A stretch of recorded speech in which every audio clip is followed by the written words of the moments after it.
All right. Thank you for joining me today. This is Erica Wood from the Hopkins County Extension Office, and we are going to talk about some of our hickories that we may see here in Kentucky. So let's go ahead and get started. This will be a little bit of a shorter class than what we're used to from the previous tree classes. So we'll probably end a bit early today. So I know I've kind of shown this slide in some of the previous presentations, but this does give you some fact information concerning our Kentucky forests, about how hardwood forests cover about 50% of the state. So it's pretty significant. You know, as part of these hardwood forests, we have over 120 different native tree species, and primarily our forest type is what we consider oak and hickory. And so we've already given the talk on oak trees, and today we're going to focus on some of our hickory trees. But this dynamic of these oak history forests really help to provide, these diverse ecosystems that they're a part of. And so we'll kind of get into the ecological importance on hickories here in a minute. So again, just kind of giving you a little bit of a factoid of our Kentucky forests. As always, here are some great resources. If you are really interested in learning more about Kentucky's native plant life, if you're more interested in learning about different trees or even how to identify certain tree species, of course, here's some websites and field guides. University of Kentucky, of course, has a great Department of Forestry that has plenty of resources available as well. So definitely check all of that out. So as I like to start most of my talks, let's talk about what exactly are hickories. And so specifically today, we are going to focus in on the Caria genus. So this genus of plants. That belongs to the Juglanaceae family or the walnut family. And I'm sure a lot of you, when you think of Juglanaceae family, you think of black walnuts and how they have this chemical compound called juglone in them, which may or may not potentially be toxic to plants or planting certain plants about a black walnut. You know, the research is kind of a little hit or miss with that, but I know a lot of people kind of associate that with the black walnut family. So hickories do belong to them and are closely related. Now, specifically for the Caria genus, though, these are about probably 18 to 20 species that belong to this genus. These are deciduous trees, so they are going to lose their leaves in the fall and go through a dormancy period and then have new growth in the spring. Um, and most hickories have compound leaves, which could have up to 17 leaflets. What we'll find is typically the terminal leaflet may be slightly larger than some of the other leaflets with certain hickory species. So you'll kind of notice a little bit of a trend there. What you'll also notice with hickories is they are what we consider monoecious, meaning that there's male and female flowers that are found on the same tree.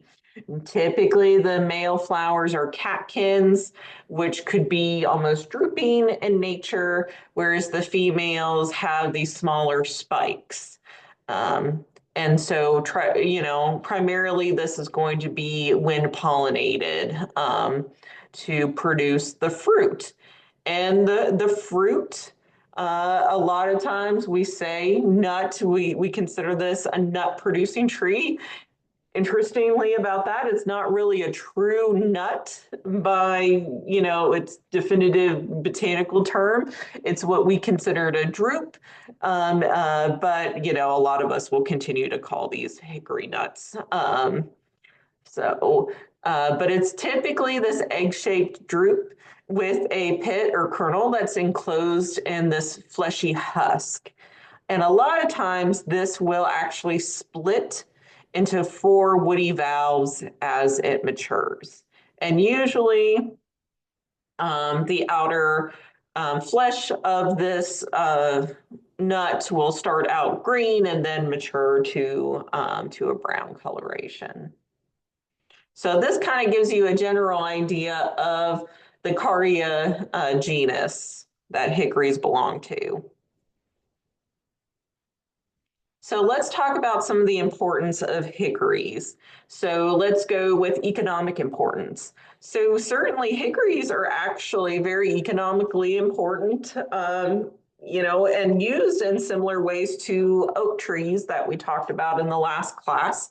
So the wood used in the lumber industry can be used for different purposes. So it could be made into tool handles, sporting equipment, furniture, flooring, interior paneling of a home, things of that nature.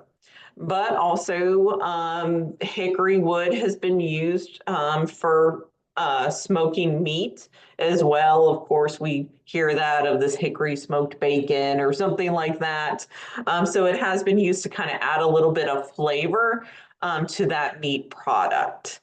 Uh, there is a little bit of nut production associated with hickories. Now, I will say it kind of depends on the hickory itself. So, certain hickories like bitternut or water hickory, generally those nuts are considered inedible because they have high concentrations of tannins, which makes it very bitter in flavor. But other hickory species are considered edible and used in production. Maybe not to the extent of some of our other nut trees, but have been used for that purpose. And then I will say, I will kind of note, this is more kind of for hobby people. I don't really think there's really much in the way of commercial production necessarily. But some people have use hickories almost like a sap, like almost like an alternative to a maple syrup. But I think what they do instead, I mean, correct me if I'm wrong, but I think hickory sap is used from boiling the bark of the hickory.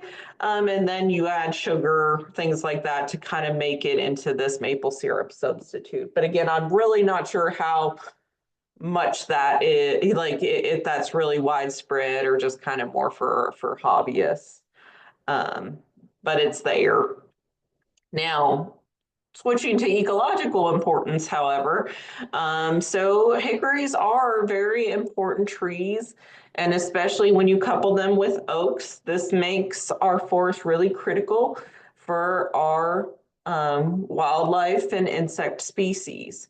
So not only do small mammals, birds, turkeys, wood ducks, things of that nature utilize the nuts as a food source, but of course the trees themselves provide shelter and a nesting site, maybe nesting cavity for certain bird species, bat species, things like that.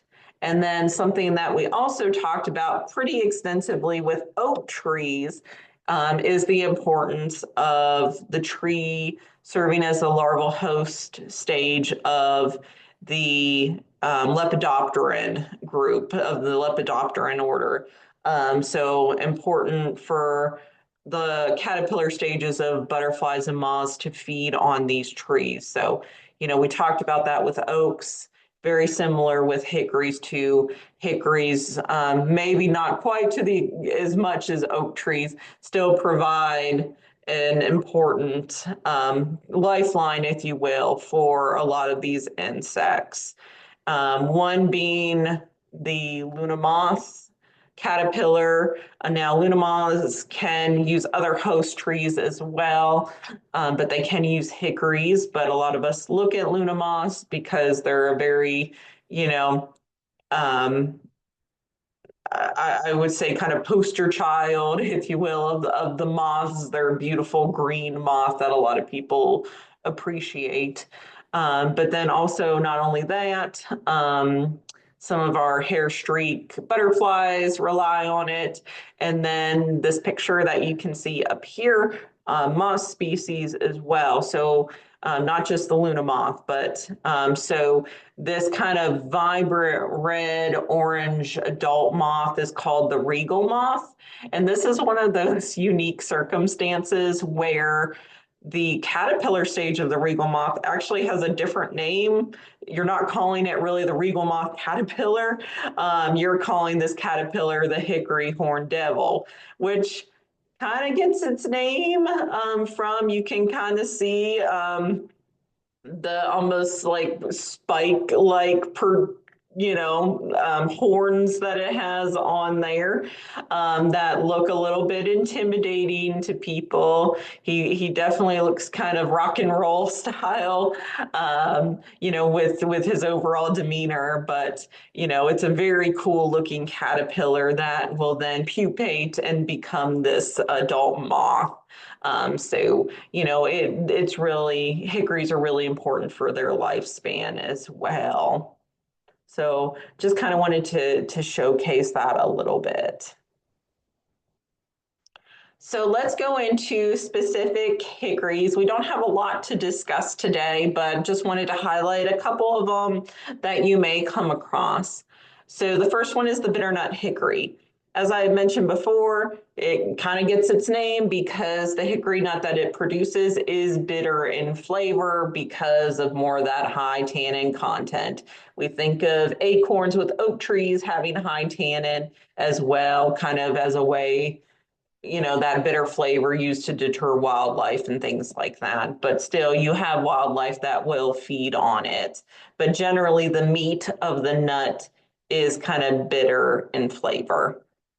But the tree itself is going to be kind of a mid-sized tree, if you will, can get 50 to 70 feet tall, plus kind of just depending on the right circumstances. Generally, this hickory, unlike other hickory species, actually prefers to be more in a full sun condition, generally prefers full sun. And if it's almost too much shaded, it's going to struggle a little bit. So you may see these more in an open setting.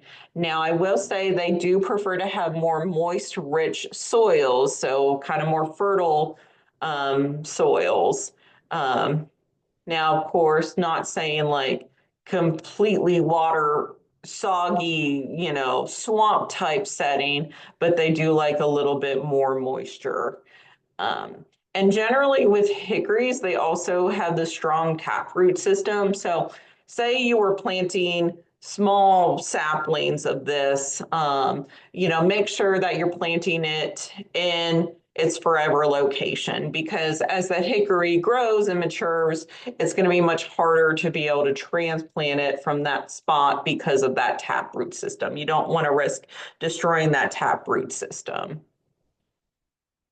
Now, when it comes to kind of the shape of the tree as it matures, this is more of a tall, slender tree. Usually, if there are other trees surrounding it, kind of has more of this long, straight trunk, and then it has more of this kind of pyramidal shape to the crown, to the canopy. Now, it does have compound leaflets. These are generally a little bit more oval and toothed. And generally, they're going to be kind of this dark yellow green above and then a lighter shade on the undersides. And there is a little bit of pubescence that can be found on the underside vein of the leaf. Now, when it comes to the bark, when we think of a lot of trees, the bark generally starts out kind of more smoother and a different coloration when it's young, and then it kind of develops more of these furrows and scales later on. So with the bitternut hickory, it will have more of a granite gray bark and then have these kind of narrow plate-like scales on it. So it can be a little bit helpful like during the winter months, if you see this and you're like, well, I'm not sure what tree this is, bark identification can be very helpful. Now, with the bitternut hickory, it's really gonna not going to start producing nuts until the tree is about 30 years old. And you're gonna kind of see this. Some mature faster than others, but these could be relatively older trees before they start producing nuts. But the nut is very similar. It's a four-ribbed nut, only about an inch long, generally kind of more spherical in shape, and it has a thin outer shell. Now, when it comes to other aspects of this, usually with the nut, it's going to be kind of, yeah, the husk of the nut, and you can kind of make that out in this top picture here. It's going to be kind of yellowish green in color, and it has almost like these little, the husk has almost like these little scruffy hairs to it, with helping to identify it. Um, and usually these nuts are going to display kind of more towards the fall. I would say October-ish, maybe going into late September kind of timing, just depending on how our season goes. Um, but when it comes to other attributes of the bitternut hickory, you'll notice that most hickories generally have a yellow fall color to them. So that is the case with this one. And what's also interesting about the bitternut is it is usually actually very late to come into leaf in the spring, and then it will actually lose its leaves earlier than other trees as well. So really, for the time period, it's not going to be in leaf for very long compared to other tree species. All right, so let's talk about the pignut hickory. So this is, again, a moderate to tall tree species, getting up to 80 feet tall. This also will generally have a straight trunk, but has more of an oval to rounded form on it. Now, with the pignut hickory, it's kind of a little bit more adaptable compared to bitternut. Um, it can adapt to different soil conditions, so anything from more sandy to clay soils, that kind of thing, and then can tolerate full to partial sun um, kind of conditions. Now, the interesting thing about the leaves, the compound leaves on this, is they will actually emerge a reddish color in the spring. So that kind of helps you with distinguishing them if you are able to see that first. And then in the fall, they'll turn yellow. It'll have some fall yellow color to it. But generally, less leaflets, 5 to 7 leaflets, and that terminal one is going to be larger. And then the undersides of the leaf are paler and a little bit slightly hairy. Now the bark is going to form these sharp edge ridges that are going to resemble a diamond or kind of, you know, X cross shape pattern to them. The flowers themselves, again, still same as a lot of the other hickories. You have the male catkins that droop, and then you have the spikes of the small female flowers. And generally, that just kind of really involves the pistil and a couple of bracts. So they're pretty inconspicuous. They're not really very showy of a flowering type. Now, when these are pollinated, I mean, when these are fertilized, the fruit is going to start off green, then mature to brown. It's going to split eventually to release the fruit inside. And this fruit, the nut, so to speak, is edible, but it can be slightly bitter in taste. But it is eaten by a range of wildlife, small mammals, and even some of our bird species like our wood ducks. Now, with the hickory, as I kind of talked about this with ecological importance too, and it's a host plant for the caterpillar of the banded hair-streaked butterfly, regal, luna moths, and much more than that too. So again, very important ecologically. All right, let's get into the two hickories that most people are going to be most familiar with. Let's start out with um, kind of the most interesting one from a bark perspective. So this is the shagbark hickory. So this one generally gets about 70 to 90 feet tall. This is also pretty adaptable to different soil conditions. It likes preferably well-drained soil. It doesn't like to sit in kind of poorly drained, soggy soil, and it can tolerate a range of full to partial sun conditions. Now, as the tree matures, it has more of a shaggy bark appearance. And actually, a lot of people can identify it very easily because of that shaggy bark. And so, what happens is as the tree ages, the bark plates begin to separate and then almost curve away from the trunk. And it creates this kind of disheveled, in a way, appearance.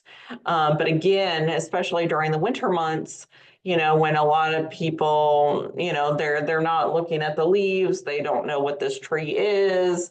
I mean, this is a very key identifying factor is that shaggy bark.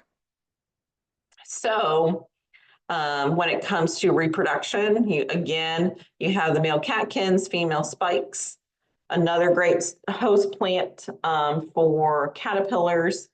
Generally, this is going to be an older tree. It's going to take a little bit longer to mature to produce nuts, so closer to 40 years as opposed to the 30 years with the bitter nut. And then the nut itself is going to be kind of more of a light tan color, and you can see here more oval shaped. But the meat on the hickory, the meat of the nut is edible and slightly sweeter too. And a lot of times, this is kind of one of the more preferred nuts by wildlife and also is sold commercially as well. One of the few nuts that is actually sold commercially. Now, as we mentioned, with other purposes does it serve, it is highly important economically. It's used in furniture, flooring, gym equipment, tool handles, ladders, athletic goods. It's used as a fuel wood, you name it, that sort of thing. And then it's also used to cure meats that we talked about with curing smoking meats. So the shagbark, I would say, is definitely kind of the preferred tree or even people's favorite of the hickories. Then we have the shellbark hickory. And the thing with the shellbark is it still also has kind of a peeling bark to it. It doesn't look quite as shaggy of an appearance as the shagbark hickory, but it will get kind of those loose peeling bark plates, which can help you with identifying it during the dormant season. Now, shellbark hickory, this is one that you're going to see more commonly in wet areas. So kind of low-lying woods, bottomlands, flood plains, and stream banks is typically where it's going to grow compared to other hickory species. Again, moderate sized tree, going to be about 60 to 80 feet tall, and it has more of a narrow, round to elliptical shaped crown. The compound leaves have 5 to 9 leaflets. Generally, the most common is about 7 leaflets, and they're kind of a dark green color, and they will change to more of a yellow to yellow brown color later in the season. Now, unlike the shagbark hickory that takes longer to mature, nuts can actually be produced on the shellbark hickory in as little as 10 to 20 years of age. So you may see nuts produced on this one a little bit quicker than other hickory species. These are going to be more egg-shaped and tan, and these are also large and sweet in taste. So shellbark, shagbark are definitely kind of preferred by wildlife. Now, when it comes to other things, deer will eat the leaves of this hickory. turkeys, mammals will eat the nuts. And this, kind of like with the shagbark, is used in furniture making, used as a fuel wood, things of that nature. So typically when people think of hickories, they often think of shellbark or shagbark or of the hickories.